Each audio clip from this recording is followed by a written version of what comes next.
Hello and welcome to another episode of the Citizen Feed, your podcast for everything Star Citizen. I'm Ace36 and I'm here with my mates Mozsta69 from Sydney, Australia, and Delta X85.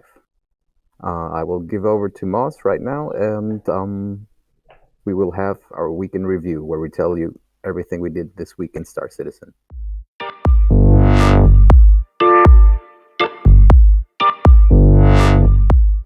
Thanks, Ace. Hope you're well. Welcome, everyone. As usual, we start off the podcast with the week in review, where we all talk about our experiences in game. So I'll kick things off, gentlemen. So this week I was happy. 14.0 was rough, rough as guts for me, as we all spoke about it last week, and then. Going to 14.1, I had one session in 14.1 and it was a vast improvement for me anyway. So things like putting my gun in and out, the desync, it's still there, but 14.0 was horrible amounts of desync. This is kind of like back to normal amounts of desync for 14.1. So we started off with members of the skeleton crew. We went after some bounties at they were trying to clear their crime stat at Hurston Security Depot, and so they were down there entrenched in the bunker. And me and my friend were at the top of the elevator. And for those that play the game, you know that elevator is a choke point, right? You know, if you go down the elevator, you're going to get popped like straight away. So one of my friends, shout out to Space Eddie, he went down the elevator without me joining him and had a quick firefight with the people down there, two of the guys down there, and ended up dying. And then I don't know what happened to me, but I turned around and there was a guy that was helping them who wasn't a bounty. He came up behind me and somehow I just flew off into the down the elevator shaft. So I don't know if he shot me and my body flew or what. It just felt like I got pushed, which I know is not a mechanic, but anyway, we both ended up dying. So that was a pretty fun session. And then we got into a hurricane, which... I think is having its time in the limelight because, boy, I sat in the turret and we destroyed a warden that tried to attack us, like immediately tore it to shreds, and another player, and then we ended up just doing some PvE stuff after that, and it was a lot of fun. So big shout out to the hurricane, and that was my week. So. Delta, let's go to you. What did you do this week? Yeah, and I'm not gonna say admin because to be honest with you, I've done very little this week. Good. However, I did get into 3.14.1, 3.14.0. I had 5 character resets. I think we were tallying it up in our Discord. We have maybe 160 players, probably about 30 or 40 active. We wound up having a total that was just accounted for 42 resets. Like that is crazy, dude. Yeah. It was miserable. Horrible. And to be honest with you, I'm not gonna lie to you. 3.14 tested my will to continue with this game. But I do understand that it's an alpha. Had to take all of that in consideration, along with the fact that this is the first transition from one patch to the next that I've ever had. Unfortunately, I'd have to say that 3.14 actually, we took a blow in our Discord server. Even though we had a lot of players come in, we have a lot of players that won't come back until the game is further in development. Like they were just like, I'm not going to play it anymore until they work on it. So I did notice that was a trend. As far as my gameplay, I jumped in, I've tested the mining loop, figured out that I don't want to do that anymore because the only reason why that was intriguing to me was because of the dupe exploit. Because I think we probably duped about 10 million worth before they nerfed that and took it completely out. So now to me, like I said, I'm the type of player that I'm looking for the most efficient way. I want my investment is my time, and I want a high return on my investment. Uh, Still trying to get used to the flight because I've been in very little, so I'm just now actually started getting my certifications for bounties again. Because Yeah. every time I jump in, I'd have a player, let's test this. I found this exploit. Let's run this. So by the time I did that, then people wanting help with getting out of prison. It's like I have had very little productive gameplay. Along with one day I logged in, I had 1530 Ks within 30 minutes. And now I was like, What? nah, I'm not doing this. So I got out. Uh, buggy, and more buggy. That's what the hell I've been dealing with. I Yeah. have out of our Discord, I probably have, I'm probably in the top 5 of best PCs, and I have had probably the most fucking issues. I got players with like 1080s that haven't had as many issues as I have. So it has nothing to do with your system. And then some people are actually fine. They're like, oh, Delta, I've only experienced a small number of 30Ks. I've had, one character reset. So it's weird, man. Hmm. It's almost exclusive to certain people. And then, I had an issue where I got shitting and logged off because on pad 1 of Everest and PO, when I would call in my Sentinel, it would come in and be at an angle. Well, actually, it was this way, so I Hmm. couldn't even access my ramp to get on it. So that was a major issue for sure. Yeah. Which actually is pretty funny that they decided to do a video with Star Citizen Live this past week with QA team. So that's going to be really interesting conversation when we get there. Yeah. Outside of that, that's where I'm at with it. Like I said, it tested my will. Like I had to take a whole day to process whether I wanted to continue this game. But I do understand that it's an alpha. It's going to be an alpha for a long time. It is in development, and from talking to the veteran players, it's typical. However, amongst the veteran players, they all do agree that 314 was probably the most buggy they had ever Yeah. seen a Yeah. transition. Yeah. Oh, well, Yeah, I, it I was a think rocky road.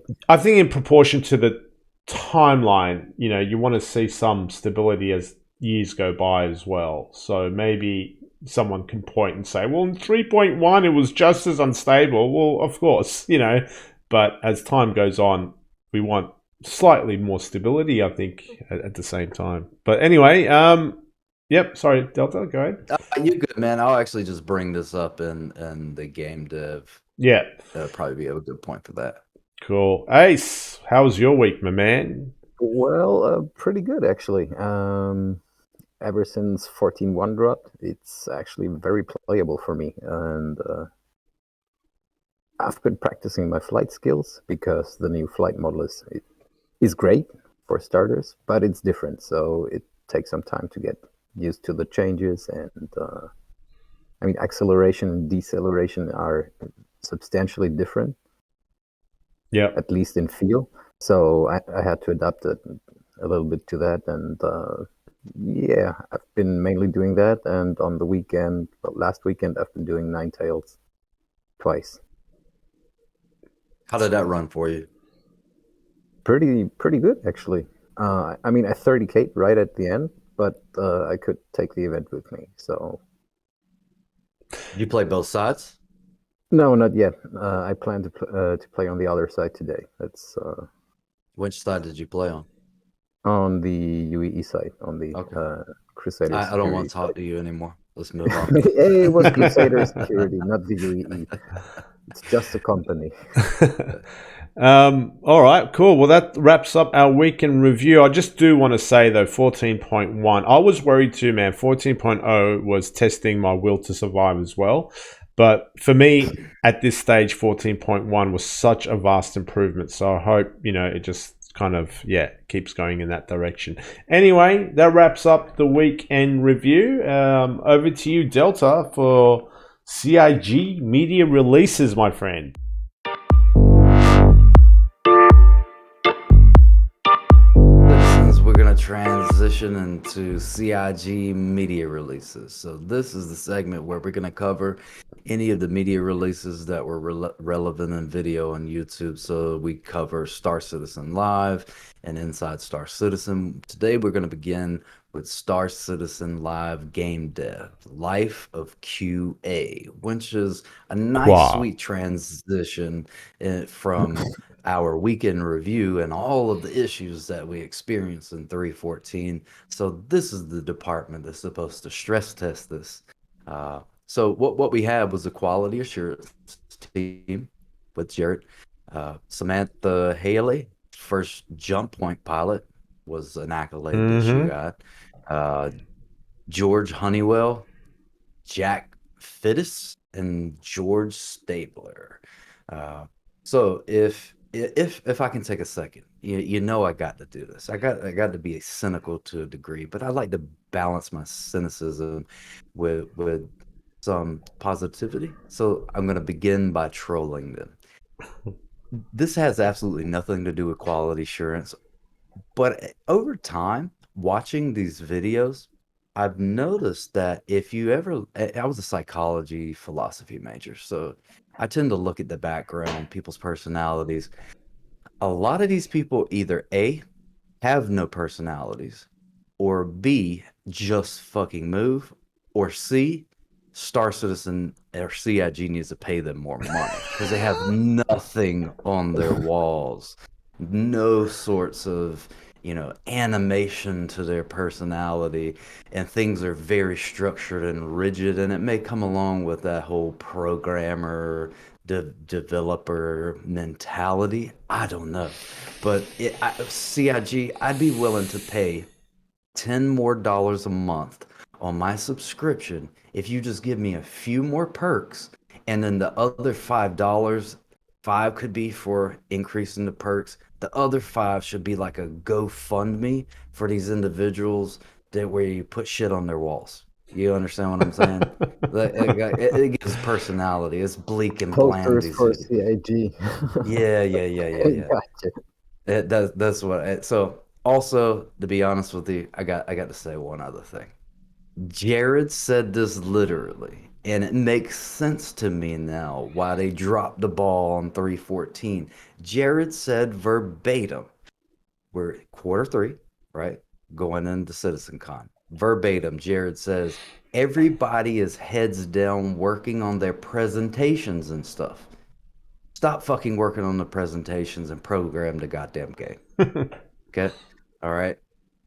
Yep. Now, done trolling, going to transition into positivity. Positivity. Citizens, guys, listen. I implore you, when PTU comes out and you have access to it, as early as it comes out and the earliest that you have access, jump in. Let's move out of the PU, go into the PTU, and stress the hell out of it, because we don't get a lot of the bugs during the PTU that we see in the PU because of the amount of players. The population stresses the servers out. So they were seeing bugs that they didn't even see in the PTU. So it's a matter of population and the amount of players that we have in the PTU will be able to work some of those bugs out. So in defense of CIG, let's participate in the PTU. Fair point? Yeah, fair point. Once the waves are open, absolutely. All right. So now as far as the video, was the quality assurance team. Boring video, of course. Had a lot of dislikes, I noticed, compared to other videos. But anyway, we are assured that there is a quality assurance team. And an interesting fact, and I did the math once she said they had about 100 employees on their team. So that would be 14% of the employees, 4-star CIG, that actually is in quality assurance, which was a pretty substantial number, to be honest with you, because I think the other number we got one time was there was about, what, 20 in server meshing. So that right there is a substantial number for quality assurance.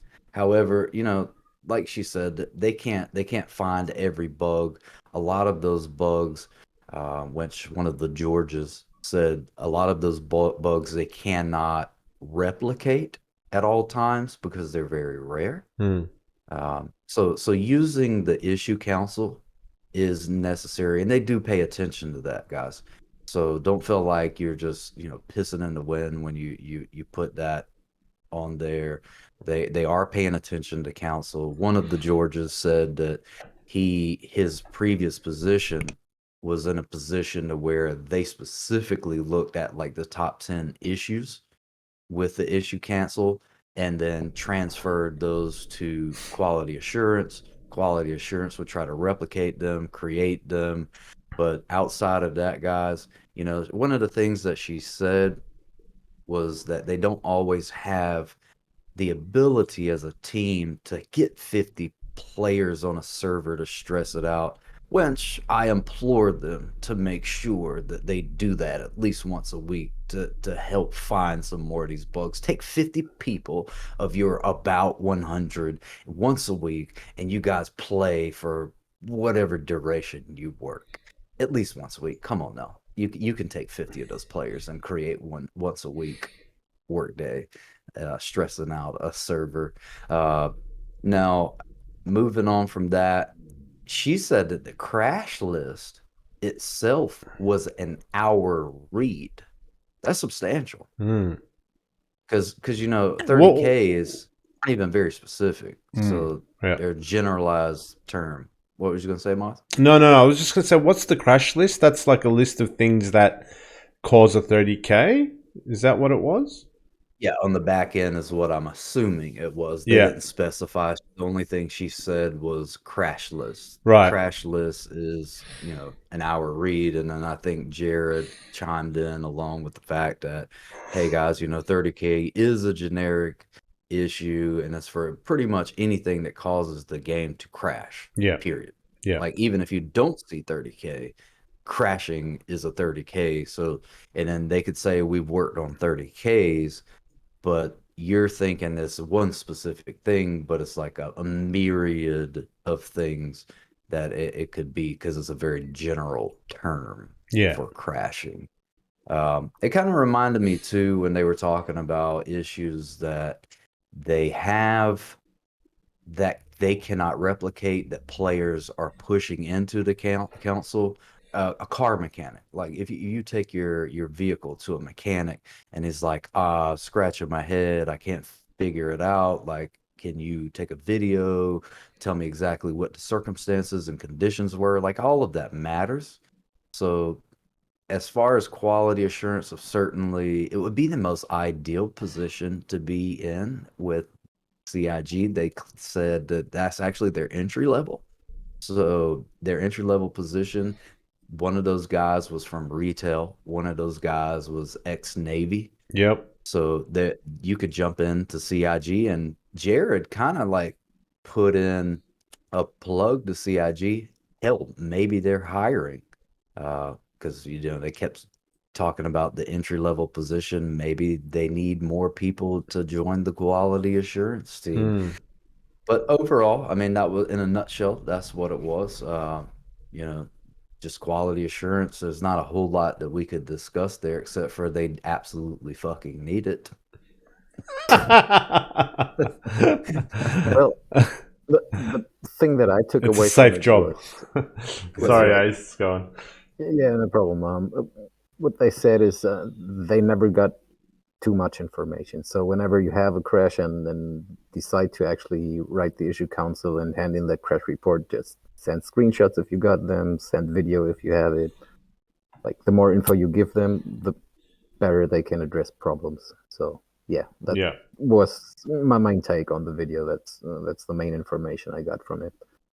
Like, yeah, provide all the data you can if you provide data. It's Yep. not just, oh, dude, I crashed. That's not enough, you know? Yeah.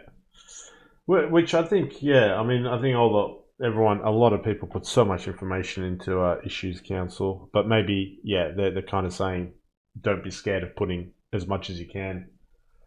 Yeah, dude, homeboy George, one of the Georges, said that he had never read an issue council submission that was Too much too information. little. Yeah. Yeah, it was too little information. Yeah. That they were always, and that's good though. You know, Star Citizen's got a citizenry that is very analytical.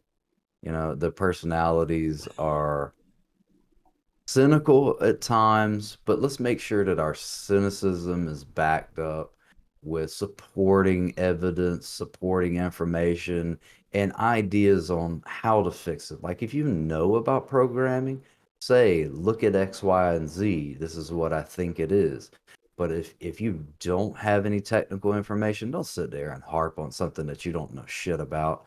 I mean, yeah, 314 was horrible. Did it test my will to continue? Yes. But I decided that I'm going to continue with this game. And I really do love the game overall. So let me put that out there as a caveat to all my bitching and the whining that I do. Um, but most of the time, I'd say 95% of the time, if I'm complaining about something, I always supplement that with an idea that I'd like to see it move to or change to. That's always productive criticism when you're offering, an avenue for the change that you're looking for. Yeah. That's pretty Agreed. much it. So if Yeah. you guys are done with that, Well, what you got, Moss? my take on it again.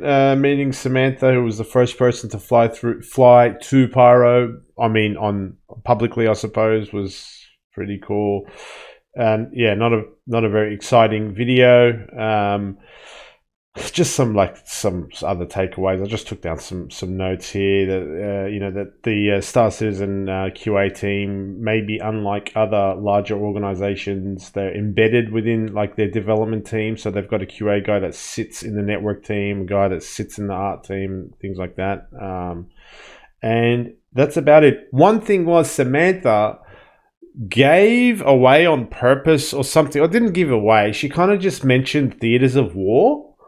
And how they're still quality testing it. So that was something, I suppose, that obviously Theaters of War, I know it's not dead, but yeah, it was just a moment that Samantha mentioned that. We'll hear more. Yeah, we'll hear more about that at the expo. I bet. They'll Yeah. have something to release.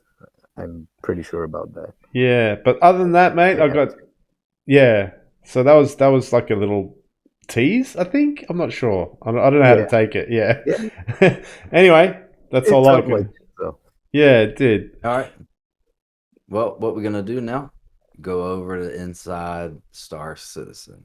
There's a physician admission summer 2021.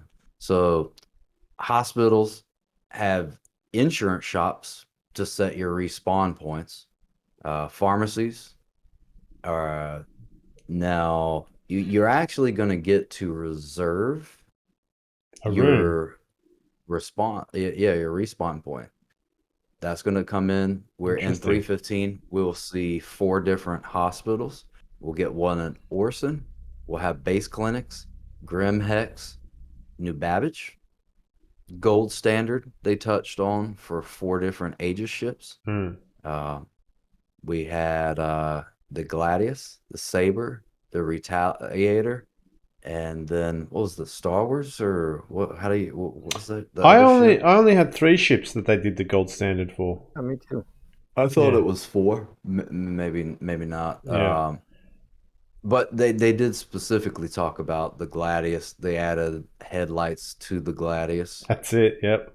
Yeah, and then I mean there are other things that they do within that gold standard. They make sure that the metrics are up to scale, lighting, the material in the ship. So if something can be removed from the ship, that it's actually able to be removed. They make sure all the buttons are actually working. Finishing as much as they can within the current context and Hmm. gameplay that we have available. Modularity tweaked for Retaliator, so that when modularity comes into the game, you'll be able set up ready and waiting for all the different pieces and components that you can move, because it's like there's one or two sections of the Retaliator that's going to be modular, Yeah, specifically it's got identified. like 2 sections inside. You can replace with other modules. Like one can be cargo, the other one might be like for a dropship crew, like seats and stuff like that. I'm not sure what they're gonna do, but it's gonna be in this kind of way. Yeah, I mean, so for me, the video was in two parts. Obviously, it was about the medical side of things, and then the gold standard stuff. Yeah. So, I mean, the medical side is like the medical gameplay loop, kind of slowly but surely coming to life, piece by piece. And the first step is activating these hospitals, and then we're going to be respawning in hospitals, which is, a little bit of a different experience. And you're going to wake up next to other people that have just been killed and, have a conversation with them, buy some medicine at the pharmaceutical thing, and then get on your pretty way. They spoke about, like, I think elevators in a hangar, like an emergency drop-off point as well. I think I saw where you can, if you're wounded, you can drag your guys out of or girls out of the ship and whack them into a hangar, which then takes them to the hospital, I believe, which was pretty cool. I got something like that too. Like they'll have like emergency elevators that directly take you to the hospital and so be able to get it on the stretcher and stuff. So as you mentioned, Delta, like there was 4 hospitals. There was Orison, the Space Clinic, which I think are going to be at the R&Rs. Is that the correct understanding? Yeah. Space Clinics will be must be. Yeah. I mean, makes sense lore-wise to have at least a small clinic at every R&R. so often. Yeah. Yeah, in the actual video, we got a sneak peek at each one. Obviously, Orison and New Babbage, those were beautiful and immaculate. The base clinics are indeed that. And Grimhex, what the fuck else are you gonna expect from Grimhex but a trashy fucking situation like you're in the damn ghetto? I'm sure there'll be some. They needed to add in seats, those old 1970s chairs that are stringed together and one unit with individual arms, and like that's what they need there, with holes and tears and rips. Well, the good thing about Grimhex, though, that they did say is that you'll be able to fly in and park near where you need to go to get immediate care. So if you need to grab some meds or get healing, you can fly in, drop down, run in, go out. It was one of the only ones that didn't have elevators. Yeah. Because they're struggling with elevators. 314, I've seen more black voids than fell into space through an elevator than I ever have in this game. So thank you for not putting an elevator there. I'm sick of elevators. So stop bagging out Grimhex, man. I love Grimhex, and it puts a massive smile on my face every time they add a section to Grimhex. It's going to have space racings there soon, hopefully. Well, not soon. Soon TM, trademark. So it's going to shot when you go to the race. Robbed. But that's the fun part. Yeah. They also spoke. One of the guys said at Orison, you could. So Orison, I think, had levels. You can go in an elevator in the hospital and go up a few levels up to whatever floor, and then he said, I haven't been upstairs. No, I didn't. I don't think the elevators work. Do they? No, the elevator's not. But I mean, have you generally been to the clinic in Orison? Yes. Check it out. Yes. I haven't been to any of them. Yeah, I've mucked around with the trolley. Funny enough, it kills you if you push it down the stairs. Yeah, the trolley's worse than an elevator. Yeah, it's dangerous. So it's dangerous. But one of the guys was saying that Orison, he was like, you could be in bed looking out the window, and then you'll see these whales flying past in the clouds. I was like, okay, that's awesome. Did you guys? Maybe. I didn't think they added the whales. No, they haven't. But I think he was talking, in when whales get introduced. Okay. Yeah. But yeah, that was pretty romantic sort of scenery. Yeah. You will be able to one day. Yeah. It sounded pretty much like the designers describing the scene they had pictured, like for the future of Orison, where they want to take it. That's pretty much what it sounded like. All Um, right, so inside Star Citizen, physician and mission. There's really nothing else to say about it. It was 10 minutes long, and I think we spent more time on it than they did. I All right, just guys. want to, sorry, I just want to add a Yeah, few go more ahead. things, man. Sorry. So just some changes on the gold standard, which, so for those that don't know, the gold standard is like the terminology that CIG is using to indicate that a ship has been completed to to to its utmost with the features that they have available to complete the ship with. That's the definition of gold standard. So the Gladius got a headlight, for example. Obviously, component access, being able to pull out components, put them in. Inventory access, putting your guns and stuff onto the ships in the little lockers and brackets that they might have available. The Saber got a damage mesh sort of rehash, and the cockpit got kind of rearranged so it's a little prettier and less noisy, as they said. And the tally posed a big problem, not a big problem, but it was a lot more work because the tally's got an interior, unlike the other two fighters. So they kind of they rearranged everything. They rearranged what they had to. They got rid of the upper and lower portholes that you kind of drop into, I think, and they replaced it with a side airlock and just one elevator. So a little bit of rearranging in the tally. So tally owners should be pretty happy.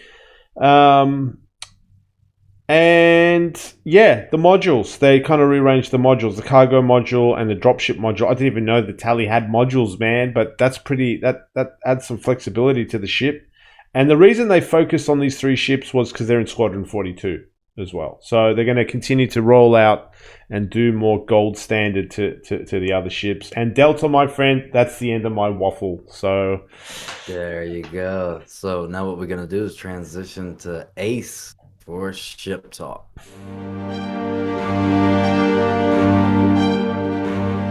Take a little time and have a little ship talk. And this time we chose the MISC Starfarer, which is a Musashi Industrial, what do you want to call it? Refueling ship, because it's also a refinery at the same time. yep, It's a fuel it's platform. basically, yeah, that's a good way to call it. A good mobile fuel platform. It can generate fuel and it can refuel ships mid-flight, and that's going to be super useful and absolutely necessary once Pyro hits. Does Because anyone own resident one? station. I don't. No. No. I will own one because he just alluded to the fact that we're gonna need them for Pyro, and we are relocating the fuck out of Stanton to Pyro because we'll get into this in the lure section, but Pyro is going to be the biggest opportunity for player created economy. So Yeah. I want to be there for that. This is going to be an essential tool for that transition where we would need multiple of these along with the Crucible, which is why I actually chose the Starfarer to kind of piggyback on that segment that we had last week in Ship Talk with the Crucible.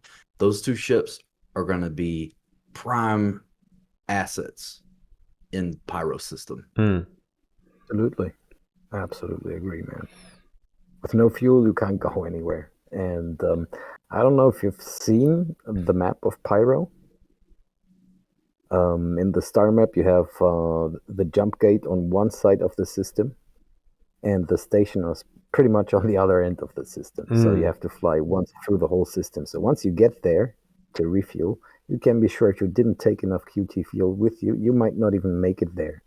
So you'll be stranded in space. So absolutely, man, take Starfarer with you if you want to go there and set up base there with your mates.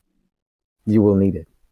You will absolutely need it. Absolutely. You're 100% going to need that. And two, if you have this, if you have a decent crew, you're going to actually be able to make money there. Prime price points too. Premium. It's going to be a lawless, no, not probably, most definitely, given the fact that Pyro is going to be lawless. So you're going to have more PvP players there to pirate, Yeah. to to hold hostage, ransom, because you're going to have a player-created economy with players bringing these ships, Crucible ships, so you don't have to fly all the way across the system.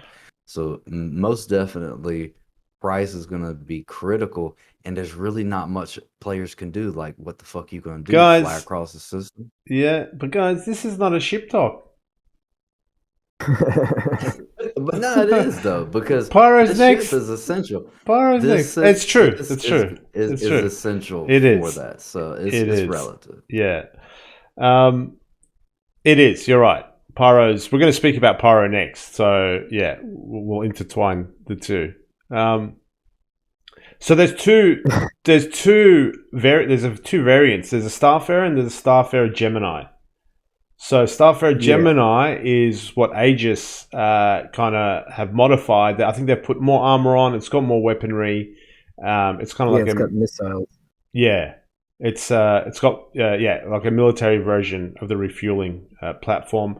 Again, I like to always start off with the length, man, because that gives you a sense of scale. So people that are just listening on the podcast, they can imagine it's 100 meters long, which is a football field. Which is, I'm getting good now because we're going through this every week. I remember the javelin being 480 meters long, so it's almost one fifth of a javelin. And 46 meters wide. Yeah. 100 meters is still big. It's also quite tall. Yeah. It's Don't need to carry all that damn fuel. Yeah. One thing I didn't know, though, is that the fuel pods, if you like, I think they can be swapped out for cargo pods. I'm not sure about cargo pods, but yeah, they definitely mentioned that they can be exchanged for other stuff. So it might even be mining bags, like right on the prospectors and stuff. So, and I'm not 100% sure, but I think I heard something in some video in the past about the Starfarer being able to carry other modules that are not just cargo and or like either liquid or solid, but actual modules that can help in certain tasks like mobile refineries. It says the listed cargo capacity is only for the dedicated cargo room and does not account for the extra space available from the bulk cargo pods. Have you been on one, Delta? No, I haven't. I haven't even ever seen one. I hate the inside of it, dude. Absolutely. I hate the inside very of it. industrial and boring. No, actually, it's pretty horrible. It's got like that polished brushed steel everywhere, and it's super reflective and really annoying to move around. I heard it was designed with having a FPS map in mind when it was designed. It wasn't really designed intuitively like a ship. I heard it was when they were designing it. It's one of the really early ships that it was. It's what it feels like on the inside. It's absolutely. It's just I hate the ship. I don't hate the ship. I hope it gets reworked for the owners. It's not very practical.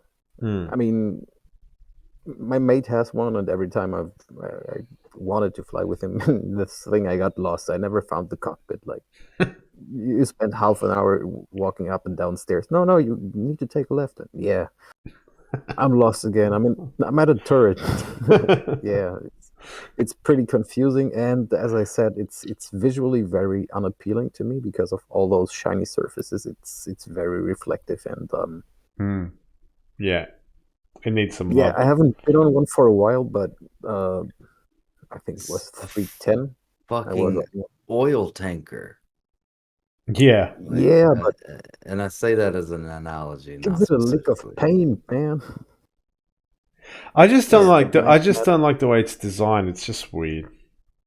Yeah, it's big and bulky as fuck. But I will say this: so if you're interested in the variants, so the Gemini version is the UEE version. So you're going to trade off some cargo capacity and maneuverability for reinforced armor, increased shielding, more powerful engines, stronger manned turrets, and you also have an optional missile pod that can be swapped for fuel intake unit on either side of the Starfarer variant's nose. Mm. So that's going to be a plus.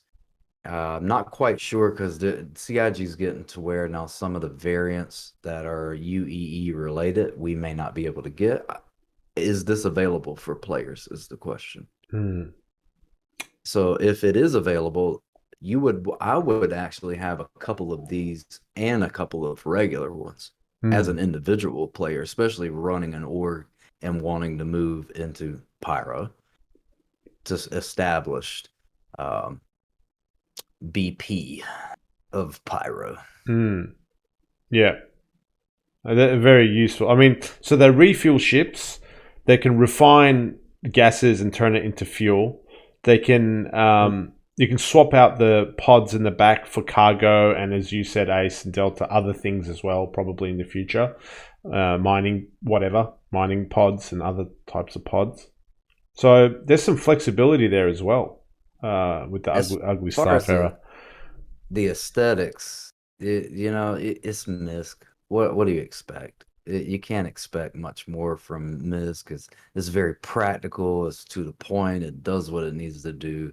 You're not gonna get any beautiful lines, curvatures, and apparently, as Ace said, they want to blind you as well, so you can't see shit.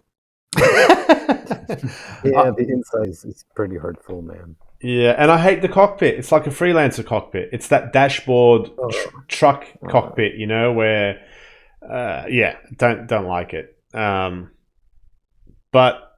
I'm going to be definitely calling one up in Pyro. I might not like it, but I'll be like, who's got a Starfarer? I've run out of fuel. Help me. yeah, I mean, liking versus needing, it's two different things, you know? Yeah.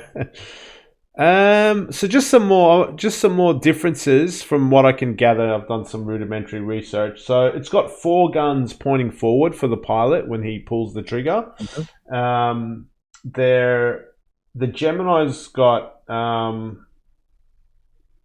size 5 guns. Sorry, and then there's 3 turrets on the thing. The Gemini has got a size 6 turret with 2 guns and then 2 size 4s, right?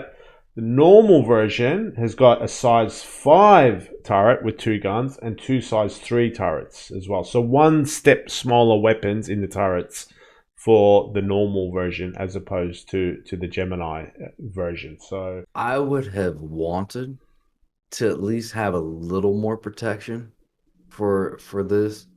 I would say I would have rather had a 6 on the regular version and a size 7 on the larger version because you're going to be going up against a lot of pirates that are probably going to be bringing one, let's say, probably a C2 once we get physicalized cargo. And I'm not saying specifically bringing a C2 for this, but when we get physicalized cargo, they're going to have a C2 there with a bunch of small fighters. That way, if they want to board a ship, they can take shit. So they're going to be flying around as a crew. I mean, that's what I do.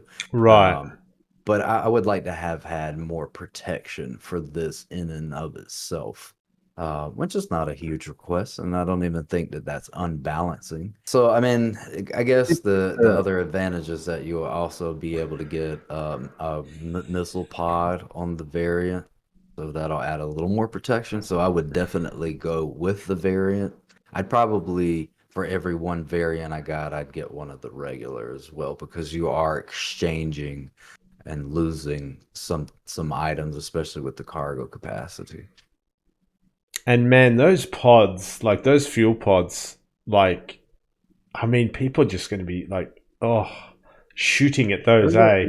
Like yeah, they're absolutely. like holding bombs underneath your ship. Do you know if they're shielded? I don't know. I'm not, yeah, that's the thing because they're free floating in the back, and I don't know if they're actually shielded. Like you've got your normal shield, but Yeah, is there an extra layer of shield or extra layer of armor? Because man, they're susceptible to just blowing up. Chain reaction of explosions, really. Once one of them blows. Yeah. Yeah, Yeah. that'd be fun to see though. You will get one. Is that Oh, without a shadow of a doubt, I will have at least 4 of them. Jesus? All right. And I'll emphasize my point on why, because I'm very passionate about our next subject. That's enough of the Starfarer, which kind of does, like you guys have already mentioned, it does kind of come in handy in our lore talk that we're going to focus on the system of Pyro.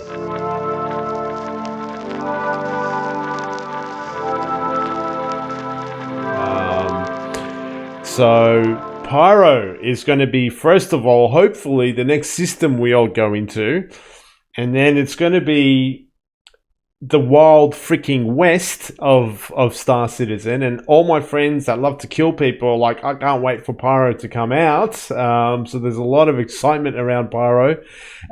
It's going to be a relatively empty system, but in a good way empty. I think that emptiness is going to create a lot of gameplay opportunities, one of them being a Starfarer to refuel people or a repair ship to repair people and things like that. So it's a good empty. It's not a negative empty, in my opinion. And we all spoke about the Xeno threat last week, where the Xeno threat gang or group or organization, they live in the only space station in Pyro called Ruin Station, of all things.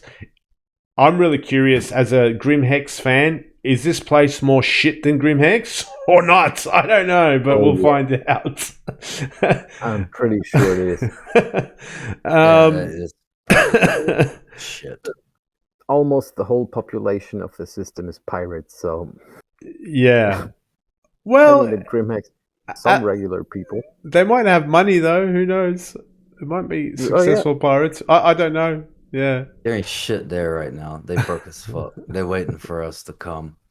They can afford freaking Idrises, so they're doing something right. Yeah, they're not that broke, man. Yeah. They sure know how to steal. Yeah. They stole that Idris. They didn't pay for that shit. Yeah, that's true. Of course they stole it. But another thing that kind of stands out for me is, so there's 6 planets and a dying star that makes up Pyro.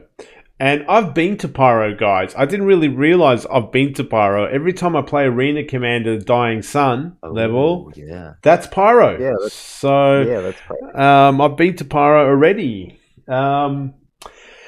6 planets, a lot of them lifeless. It's like a lifeless kind of, system. But the thing that stuck out to me is it has, I think, 6 freaking jump points to it. Exactly. That's the most important and interesting part about Pyro. It wouldn't be if it wasn't for those jump points. But so I actually will have to correct you. There's 7. 7. Sorry. Yep. So here's what we got on the jump gates. We got Pyro to Hadrian, Pyro to Terra, Pyro to Asa, Pyro to Cana, Pyro to Stanton, Pyro to Nyx, Pyro to Castra. Yeah. So it's not only substantial, it's also pretty useful because it's like pretty spread out.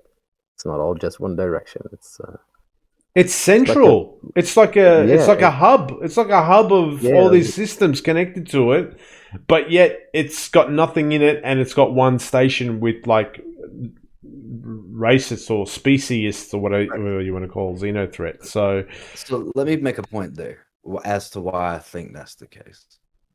So if you think about it, the player-created economy that I was so hoping for is going to have its infancy in Pyro, because a lot of those transactions are going to be player-to-player for your refueling.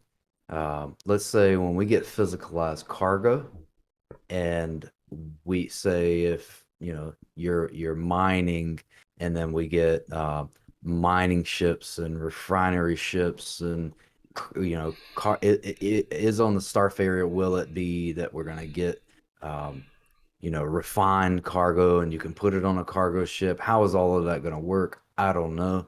But let's say we got physicalized cargo and you've mined a shit ton of stuff. You now created a box. If there's nowhere to sell that stuff, it's going to be cargo related. So then logistics comes into play. Then you got to go back and forth from multiple systems. And two, I was looking at a chart that says so exports is a very barren system, although there are some instances found to where there are rare materials. What those rare materials aren't identified, but we're gonna have to have, and I would like to see this actually introduced into the game to where you alluded to one of them, Moz, in one of our previous episodes, water. Yep. If that's ever instituted, you would need to import that because everything is barren there. There's no habitable planet in Pyro. Oxygen, food, obviously the crime status is going to be high. Black market, narcotics. So we may indeed see another. I'm not even going to identify the fact of CIG trying to create a fucking Jumptown 2, which really pisses me off. So we will actually have a Pyro 1.0 is what we will fucking have. Yeah. And will be much better than anything CIG is going to be able to generically replicate Jumptown original. So that I see that being a need to have 7 jump points. And what I'd love to see is those 7 jump points be to areas that are going to be definitely the next systems. Yeah, I agree. I agree. I think Nix is one of the next systems, if I'm not wrong. Nix? Yeah, Nix, and I'd actually like to see. It's I think the way they're planning to release them. Not 100% sure though, so don't quote me on it. But that would be good if they did that and just focus on say Nix and then choosing another one, also Kano, Terra, then do those systems to where we all are connected and every jump point is necessary and functional. So why is Pyro called Pyro? So, all right, why is Pyro called Pyro? So, Pyrotechnic Amalgamated, which is a company that deals with mining or dealt with mining and terraforming. They had operations in the 26th century. Nobody knows if it really exists anymore. Why nobody knows? If nobody knows it exists, then the motherfucker must not exist because it ain't around to be known about. So they are actually, ironically, even though they may not exist anymore, are known for pioneering and discovering pyro and hadrian. So naturally, pyro took the first part of pyrotechnics, amalgamated its name. What happened there was the system was first visited in 2493, 2469. A watch officer of Roustabout, an Earth flag tanker, was out in the Kano system, noticed a gravitic anomaly in a particular direction, which essentially came to be Pyro. They sent that data back to Pyrotechnic Amalgamated. They did nothing with the information. Then years later, obviously 2469, they 2493, after 69, they decided to go see what it was. Went there, started looking for new areas to mine. Then they decided to go there after they reviewed old scan data, got there, and essentially vanished like the fucking the Aztecs, like poof, gone. Very interesting. It's going to be an interesting place. I can't wait for it to come out. The just some more fun facts, like Ruin Station, the only space station in Pyro is and let me correct myself before I get some history buff in here. Maya the Maya disappeared. The Maya. There we go. Yeah. Ruin Station is called Ruin Station because it kind of looks like it's falling apart. So here it says Ruin Station is not suitable for tourism. No, definitely not. So Care Bears, stay home. There's six planets and there's 6 moons as well in the system, and there's an asteroid cluster as well, which might, I don't know if it'll be a mining, while mostly Probably worthless. will. Some rare materials can be found here, it's saying, according to the wiki. So yeah. My suspicion is it will be something like high risk, high reward stuff for miners if they actually try and venture out to Pyro and mine there. It will be worth it. That's just my assumption, though. No, I think you're spot on, Ace. I think they're not going to create, if you like, I'm just going to put hand quotes up. I know you both can't see me, a PvP zone without having. I reckon there's going to be some hidden valuables in Pyro to bring people in. To bring in the miners, bring in logistics, bring in that stuff so that they can get pirated. It'll be absolutely pointless if it's like a barren space and it's just a bunch of arrows dogfighting in it. Absolutely. Yeah. I reckon there'll be high rewards in Pyro. It would have to be with the caveat that this is a non-hospitable place. It's barren. When I was reading on the asteroid field, which is named Akiro Cluster, it stated that there actually is, even though that it's barren, there are some rare materials there. Yes. So the reward could be with those rare materials. Maybe we'll even see some new materials introduced during Pyro, because it's a completely different system. We would expect that the geology to be similar but different in its own regard. Yeah. I think there actually is some mention of that in lore. There's certain spacesuits that are made with some fibers that only exist in the Pyro system that are like super heat resistant, and they use those to make some sort of heat resistant spacesuits.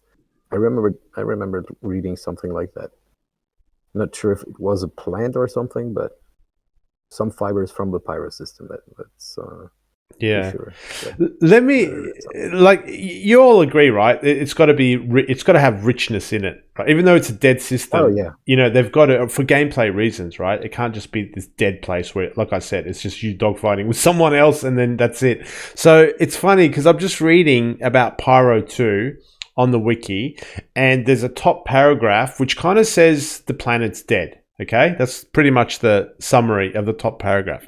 And then there's a second paragraph which might have been added later, which says reassessment of the situation on Pyro 2. I'm just going to read this short paragraph. It says, during the ongoing development of the Pyro system in 2020, it was decided to reassess the planet's surface composition. Remember, we're talking about Pyro 2. Originally, it was a coreless dead husk stripped clean by a metal rush, as in like a gold rush, metal rush. Mm-hmm. Ongoing development made the planet much more full of resources. So there you go. So Pyro 2, just as a small example, might not be as dead as we think in regards to richness of resources. So, which is good. And we'll see this lure evolve over time, because as of right now, we essentially have what little the devs have given us, along with just the arc map in and of itself. You can actually go into the arc map and review each place, see what it is, and get a small bit of information there. Outside of that, we have the dates, the times that it was discovered, what it was named after. One of the interesting facts that I noticed in my research, that was there's a travel warning. So you will sustain damage, residual damage, from Pyro's star. Wow. While making transit through the system. So as you travel through Pyro, your ship is going to be damaged ever so slightly over a period of time. So guess what? This leads me into another aspect of Pyro that is very interesting to me. And I think I got a little frustrated a few weeks ago on a show about talking about, the economy. So this economy is going to have to necessarily be a player generated economy. So I have to go there. If I want to experience the gameplay of managing, you know, currency and setting prices and manipulating an economy, it's going to have to be there because what did we talk about? Refueling, repair. So those crucibles, dude, we're probably going to need like 6 crucibles because as these planes are flying through, even if they're not attacked, they're still going to need repairs. And I hope that they introduce another Crucible 2 or Crucible Capital or some shit to where we can actually fix larger ships and even Well, capital ships. We're going to need it. Yep. there's always Vulcan repair ship with the repair drones. I think that will come in useful in that regard for Yeah. fixing big ships that don't fit the Crucible. Yeah, Oh the yeah, that Vulcan. would The be Vulcan, yeah. absolutely necessary. So from what I understand, Pyro is going to be player created economy, but you need to understand it's going to be PCC. There's not going to be a loop in the game. It is just going to be open, and those transactions are going to be agreed amongst each player. But guess what? If you come to me and I tell you that it's not 3 alpha UEC to fill up your ship, that it's going to be a 1,200 or 10,000, what the fuck you going to do? You ain't got no choice, dude. You're going to have to pay it.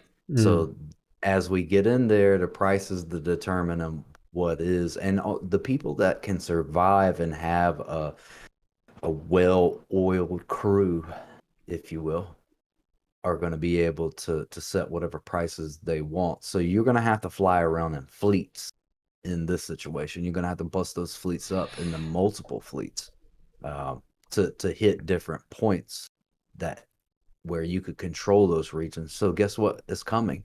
A large fucking war. As soon as Oh, Pyro opens yeah. up, it's gonna Yeah. be Oh yeah, absolutely Mayhem. batshit crazy. Mayhem. Yeah, So mayhem. guys, you better get your training on point. And then I alluded to the fact already that physicalized cargo is going to be a game changer too, because then we'll be able to tractor beam cargo off of one ship, put it on another ship. Logistics is going to come back into play, because there's going to be a need to transport, things to and fro, especially as we get new inventory systems, new items, entities added into the game as well. Like there's so much more potential here in Pyro, and then I would even like in the future to see some aspect of a trading terminal or a trading tab in the Moby Glass for listing, items from player to player group, more like a trade post that I talked about in my last MMO. I think that would make a definitely interesting such situation. So, but we'll see when it comes in. When are we going to get Pyro? That's the true question. Yeah. We could get it this year. I personally think it's probably going to be when we transition to the 4.0 releases because they usually at a .0 move and transition into something much larger and game changing. So I think that's when Pyro's going to come out. Pretty sure we should hear something about it at Citizen Con this year. Maybe hell, we'll hear, oh, January of 2952, Pyro's coming. But now, knowing how they release things, could you imagine what we're going to be dealing with Pyro? But maybe we get new servers in a completely different for that system, and then the new servers are built on or upgraded to or an upgrade to what we're currently dealing with Stanton because it's brand new and they're like, okay guys, we know this now, we need this for our servers, so now Pyro has that. So we may even wind up with better servers and we're going to need them because we're going to have a lot of action and PvP to stress the back end of the system. Definitely need better servers. No doubt about that. Absolutely. So it's an unclaimed system as well, which blows my mind, man. The fact that it's got so many, it's such a hub, but it's unclaimed. It's crazy. There's not much room to claim, I suppose. There's no resources and stuff, I suppose, to sustain a large army as well. It's so dead. Yeah, exactly. Not even the army. The government needs to go where it has citizens to tax, because remember this, a government's number one resource is its tax population. Its tax base is its natural resource. Yeah, so Pyro won't be it. yeah. But Pyro. it's not just always it's not always just population. If you've got a hub where trade can, if you secure it, you can, and the flow of traffic can then be taxed. That's also quite valuable for a government as well. It's not just people that live there. If you can secure Pyro and open it and say, hey, caterpillars, you can go in now untouched, mate, it'll be 7 systems talking to each other, It's just crazy what a hub this place is. I didn't realize what a hub that Pyro is. It's quite It's going to be interesting. amazing. And I said the number one resource for a government was it. So number two resource would be anything in the economy, to and fro, as you said. They could regulate jump points. Now imagine that. Jump points. That's going to be a place, where now people are targeting PO. They're going to target jump points. They're going to set a jump points and be like, if you want to get by here, you need to pay us. Yeah. So we're going to have tolls and fees from certain orgs. But this right here is going to be a game changer for Star Citizen. And then, the Care Bears are going to be excited because all the cool players and the players that are actually going to test the fuck out of the game are going to Pyro. Yeah. It's going to be mayhem. It's going to be mayhem. Oh yeah. One thing I've been thinking about that you've been talking about, Delta. The kind of impacting the economy where you came from your previous MMO, and you kind of mastered that art, and then we know it's not. This is. It's not the same case in Star Citizen. Star Citizen, the 90-10 balance that we spoke about, that, the AI is going to be running things. They're going to make you feel like a person in a universe. You're a small person in a giant universe with 100 systems and 5 different alien or whatever cultures or whatever, So, but what you've alluded to, Delta, and I think this is where you have to settle for it, and I think you've actually just said it. I'm just saying it in a different way. Is that you as an individual human being in a giant universe, right? Realistically, you would only be able to impact your local area, right? So in those areas like Pyro, where the law system's weak, you can manipulate the market, by controlling that one system, or controlling half the system, or providing services in that system. So what I'm trying to say is I think you can carve out what you want, i.e. having Pyro. in these sort of Wild West systems, I think you can get what you want, You don't have to leave the game. I agree. Yeah, I did say that. I do remember saying that. So one of the things that I'd say to tag along with that, but also counter it in a way, is that, okay, so Pyro, for the most part, is not habitable. The other thing that we should eventually see in another system is not so much influence of, and I guess we kind of covered this in the Nexus system, to where the UEE didn't have a substantial presence. But we should see in other systems to where we have habitable planets, but the UEE is not there. Individually liberated planets within the system, and there's no, universal law, and the UEE is not there. We should have systems like that, where there is still the economic opportunity that Pyro will present, maybe as a test bed, and apply it to habitable places to where you have access to more resources and more influence. Because if that's going to be the case, then that's reasonable. It adheres to fidelity because I would never go back to Stanton once Pyro launches and another system opens up that's habitable, has more resources, but carries the underlying principles that Pyro has to a degree. That would be more interesting than to me in my gameplay and the way I like to play, as opposed to ever returning to Stanton. Like, now that I know about Pyro and I've researched it to the extent that we have for this podcast, I don't have any interest of ever returning to Stanton. Yeah. Yeah, you and a lot of, I think, good old sort of pirates and stuff.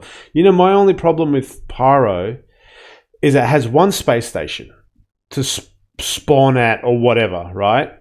So this kind of makes me want to like beg CIG to get base building happening quicker, because that space station is controlled by a bunch of, like, I'm just going to call them racist. Yeah. So I feel uncomfortable going there and shopping and spawning and living and using that particular space station. But that's the only freaking space station there. So it kind of, come on, CIG, give us base building so we can all build our own little outpost in Pyro if we can survive, and sort of not have anything to do with those, rascals. But anyway. So I'm going to say it. Don't crucify me. Yep. You probably know what I'm about to say.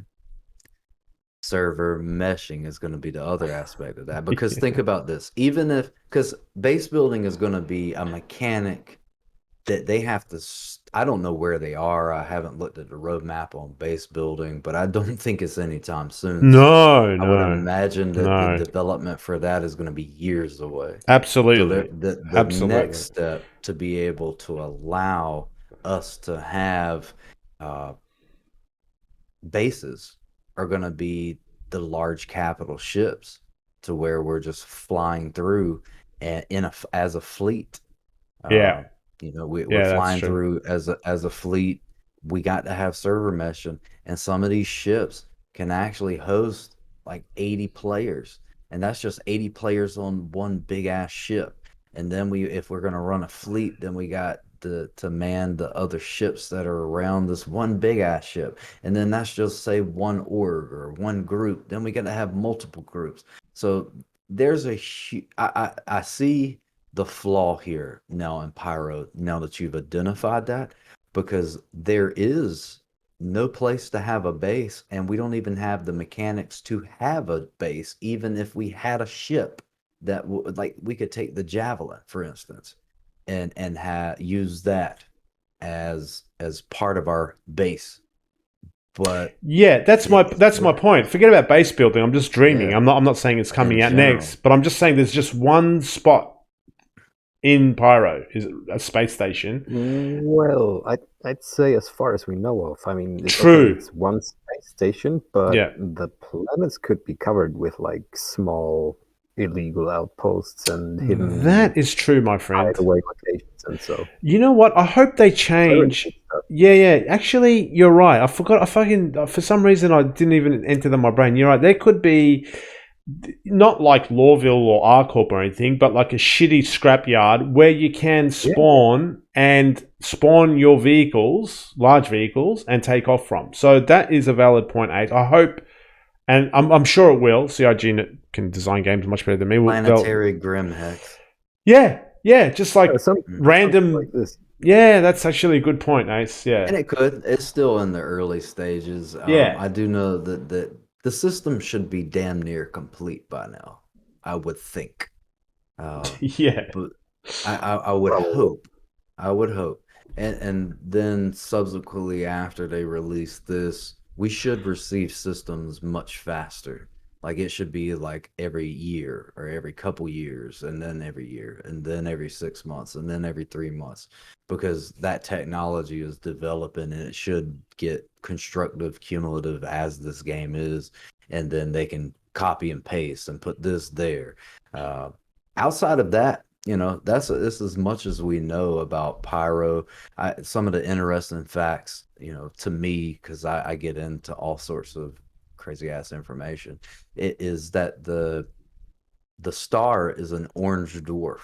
So an orange dwarf, to put it in perspective of scale, is like 50 to 80% of the sun, of Sol system. Right. So it's not as large, it's not as powerful. So that would also be maybe the reason why those planets aren't as they aren't habitable. There are no habitable planets. Yeah, They're it's a all dying burnt sun. out. It's a dying Yeah, sun. Yeah. Pretty much. They're all And going to two get. of the planets collided into each other, and I think it's 4 and 5, and one of them is dragging the other into its orbit slowly but surely. Jeez. So, yeah, it's chaotic system in every regard.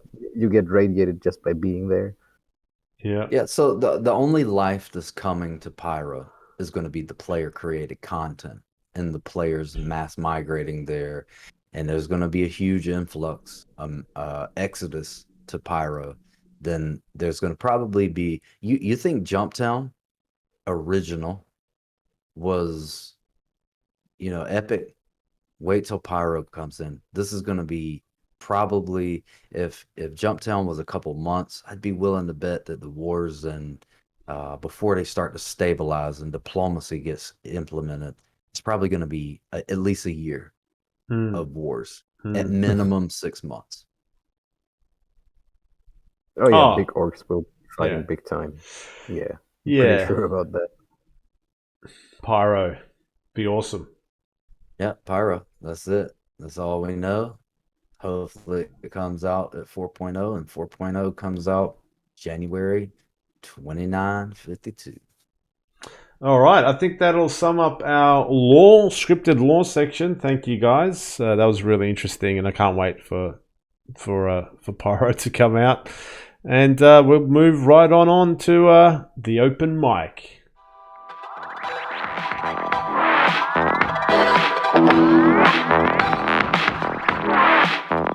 All right. This is our segment where we have open mic. It is what it is. So each one of us has a random idea. We don't know what it is. Just throw it out there. We structure everything else, so we want to give ourselves a position to just talk about whatever on the fly, no research. All right, guys. So open mic. What you got this week, Ace?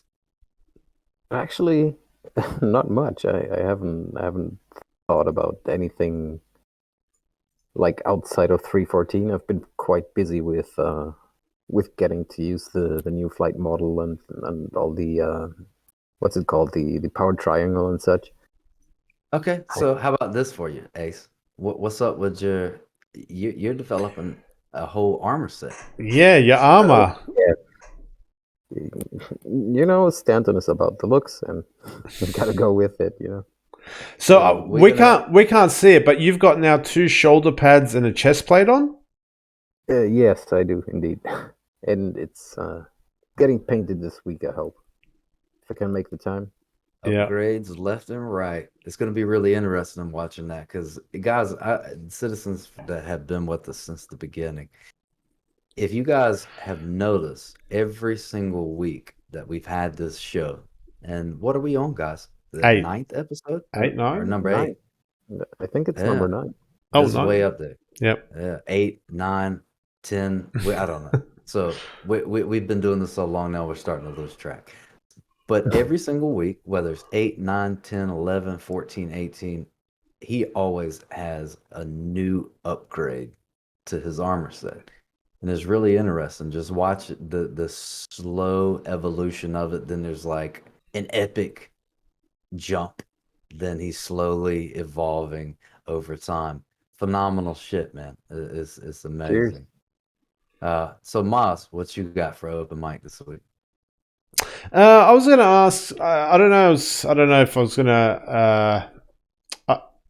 So, I suppose this is twofold. One, before we kind of half answered this, I suppose, with Pyro and no Pyro. Like right now, if you had to call somewhere a home base, whether it's because of your org or whether because you like the view, whether it's you like the shopping, whatever it is. What would be your home base? What would be the place that you would call your home if you could call somewhere your home? And let's pretend Pyro's out released, and it's got Ruin Station over there.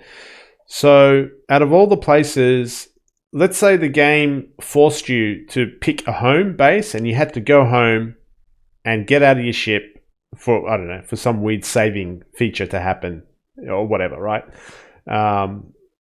So where would you call your home at the moment today, in the state of today? Logging out of ships actually works in your bed? Well, logging out of ships works, but you can be anywhere to log out of a ship. So besides logging out of your ship, unless it's a specific funky location, Delta, then sure you can say that. Where would you say is your home? Definitely for me, Pyro's going to be my home. It actually has revigorated my interest in this game. Yep. Because the pioneering there, I'm a pioneer, like especially now with my target set on entering the economy of Pyro and being there to help establish that and maybe even manipulate it, because that's where I get my shits and giggles, dude. Especially my reward in games are being able to tweak with the economics and manage currency. Absolutely, Pyro. Yep. Within Pyro system, it would be hard to determine where, because you would want to have multiple shops set up, especially if you're going to be offering the mechanic services, refueling, then logistics as well. So it would probably wind up splitting the org maybe into two situations, depending on. But definitely Pyro. Pyro has got my target set on. So Ace, if you had to choose a home in today's current version of the game, where you wake up every time you log in and you go back to, where would you choose? I kind of want to have a small base on Daymar. Yep. Not like a full-blown airport or whatnot. I want something small and hidden, like our own little colony. That would be like my ideal thing. Okay. Very nice. But I would love little settlement on Daymar. Exactly. Like for me and the Orc boys. Yeah, a renegade hippie space army. Pretty much, yeah. In the desert. What you could call it. Ragtag group of individuals that live by no rules and no standards. They do what they want when they want and adhere to no rules and guidelines applied to them by anyone. Rude but accurate. Rude but accurate. At least he owned it. Yeah, he owned it. Fair point. I mean, my character like description until he or she dies within the first 5 seconds when Death of a Spaceman comes. So I've spent 2 hours building a character background, which I'm sure I'll have to redo again once, as soon as I die. Anyway. Son inherits his legacy, man. Yeah. I mean, I'm a Grim Hexian, so I get excited when bits get added to Grim Hex. I really do. When that place gets love, I get super excited. But I think I've moved from Grim Hex because just because you're born somewhere doesn't mean that you live there. I think, ironically, for all the wrong reasons, I'm a Lorvillian at the moment, in the sense that I just find it central to everything, like the location of Lorville, and I found that the bounties, the bounties in that area are more dense. There's more like bounty missions there. So yeah, for me at the moment, it seems like me and my org are always meeting up. Everest Harbour is where people come out of prison and all that sort of stuff. So it's seems to be a bit of a hub for us at the moment. But shopping wise, New Babbage has got everything that you could need. All the ships, components, mining stuff, whammers, nightclubs, everything. New Babbage. As far as now, I would absolutely agree with everything you said. I did the exact same thing for both instances. Yeah. So that's it. practical at the moment. Yeah. That's my So open mic. Over to you, Delta. as for me, normally I have soapbox issues, but I don't have that this week. I'm not gonna sit here and raise hell and then tell you how to fix the game and what to implement, because Pyro is actually literally given me excitement that I had when I first started playing, because I was very disappointed with a lot of things. When we covered, Quanta and got on the subject of economy and us only getting a 90-10 split, um, and being able to influence and affect the economy, that really depressed me. Then 314 came out, and that was just like a kick in the balls, dude. It really, I had to take a knee on that and figure out what I was going to do with my life as far as my gaming situation. But Pyro is more or less, I don't know, that exodus I want to be a part of. I want to be able to pioneer the establishment of a player created economy, the prices with that, the exchange of funds, the application. Like, think about it from an org perspective. You're an org leader, Moz. One of the biggest issues as an org leader in this game as it develops is keeping people active and interested in the game. When Pyro comes into, it's going to be all hands on deck. Like, Yeah. guys, what are you doing? We need to get in here if the game is playable. Yeah. Because if it's not playable, then no one's going to log in. Like right now, our activity level has absolutely dropped because of 314.0. But when Pyro launches, if it's smooth, and CIG don't release that fucking system until it's smooth. Now, to my point, Pyro is going to require an org to be organized. Communication is going to be necessary. Activity level is going to be necessary. You're going to need your PvEers. You're going to need your PvPers. And we all need to function together as a group, so it gives a dynamic to the org as having reason to be in game, be in Discord, being active. We are going to need support. There are going to be the situations where you're introduced to fighting. If you're a PvEer, you're going to want to have backup with your PvPers. PvPers are going to want to be there to give security to the PvEers that are refueling. Salvage. Do you imagine how much shit you're going to be able to salvage in Pyro from these wars, like with physicalize everything? When these ships start to explode and you can salvage pieces, it's just going to be epic, dude. It's going to be a gold rush in many ways that a lot of people aren't going to consider. Yeah, you say all this stuff, and it all hinges on. I don't want to say the technology. Jesus takes again. Just that stuff's just got to happen for this stuff to happen. So I don't want to say it again because it's getting tired of saying it. So I do have a tendency to be able to paint a pretty idealistic and energizing picture. Yeah, but and look, I'm happy. Exactly what it is. Yeah, I'm happy that has given. Like, the last thing I want to do is another podcast with an empty seat. And that's in that over there. It's saying, guys, I'm so sorry. Delta's he's playing something else. So that would be a great shame. So for me, I'm happy to hear that. Pyro is an injection that will make. It's just the thought of it makes me excited. So yeah, I'm happy that you're excited as well, Delta. No, I would never quit Star Citizen. So I may bitch. I may say that I had to take a knee. I had to really consider what I was going to do. But no game has ever pushed me to that, like Star Citizen. Yeah, you're being honest. But then, I'm just being honest, straight up. Like, I'm not going to quit the game. Like, they'd have to really fuck this game up or shut down the whole entire company before I'd quit it. Because, there are those days where I'm like, God, but it's like having a fucked up relationship with a girlfriend. Like, damn, she's beautiful. Gosh, she bitches and complains a lot. She's always raising hell at me. She's crazy as fuck. But the sex is so good. So it's like, you know, Yeah. you like that with it. So it's a love-hate kind of thing. And I Yeah. mean, I can be cynical about it, but I can also, juxtapose that with, positivity, optimism, because I do have faith in the game.